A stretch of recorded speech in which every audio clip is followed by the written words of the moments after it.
Hey guys, welcome. This is Big Mo. This job I'm doing today is north of Lexington, Kentucky. It's in central Kentucky. This is at the Thoroughbred Training Center, which is a 100-acre or more property with 1,000 stalls, 2 training tracks, starting gates, everything you'd need if you want to train thoroughbreds to race. All right, so this property, they wanted me to mow the overgrown area, the 3 acres between the 2 tracks. Essentially, that's what it works out to be. And it's really steep, between 30-degree slopes and 45. Some of them are, it's even steeper and gets to a sheer drop off. The grass that I'm mowing here is between 3 and 6 feet tall. There is much more overgrowth out in the infield area that I'm going to be doing as well. This part right here is over a tunnel, and it's a 20-foot drop off here, so I want to be really careful. I usually pull up without any problem to obstructions like or creeks, etc. But there, you know, it's not much of a drop off. Here it's extremely dangerous and I don't want to slip, so I'm being really careful. The tunnel permits access for maintenance equipment and horses, etc. without disturbing the horses that are training on the upper track. Right now it's in the afternoon and the horses will generally have their workouts between 5 and 7 a.m. in the mornings.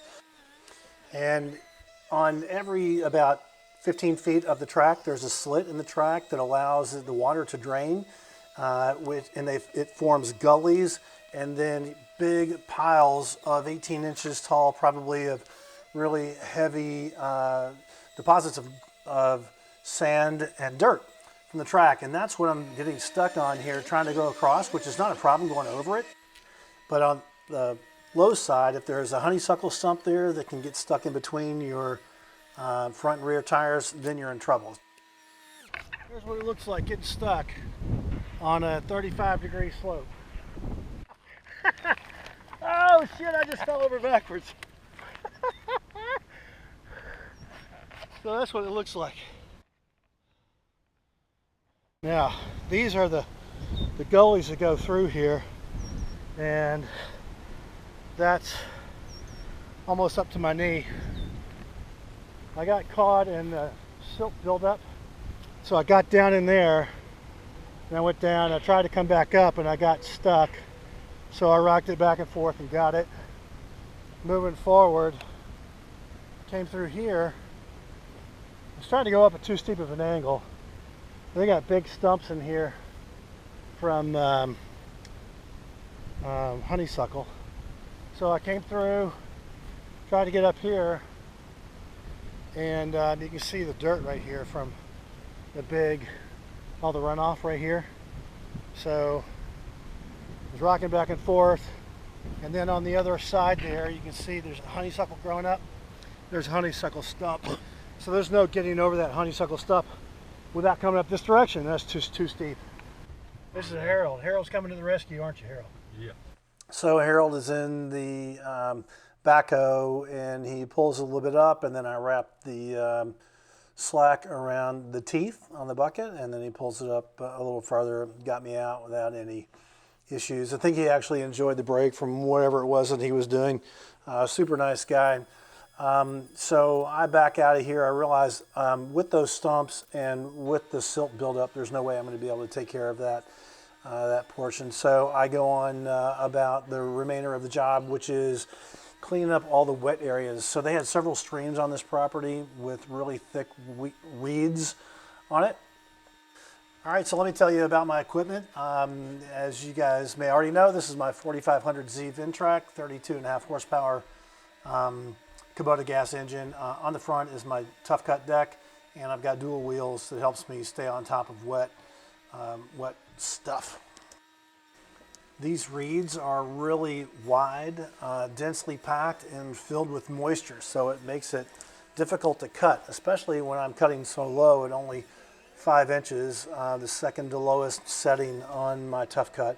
So I had to back up, move forward, back up and move forward several times to knock these things down. And there are reeds this tall, which are 4 to 5 feet tall in multiple areas of the infield. Even other parts that were wet down below, like you can see, I don't know if you can see on my tires here, but it's really wet. So on this, I just stuck part of my deck in and then went back and forth a couple of times.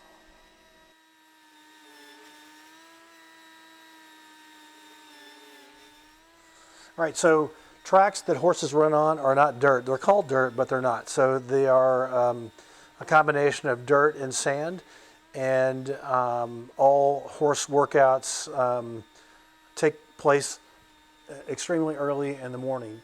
And then in the afternoon is when all the maintenance guys are out. So all the guys are out here. They were doing bush hogging with big bat wings, while I was taking care of all the specialty stuff and the things that they could not get into, or if they did, they would get stuck or leave significant ruts.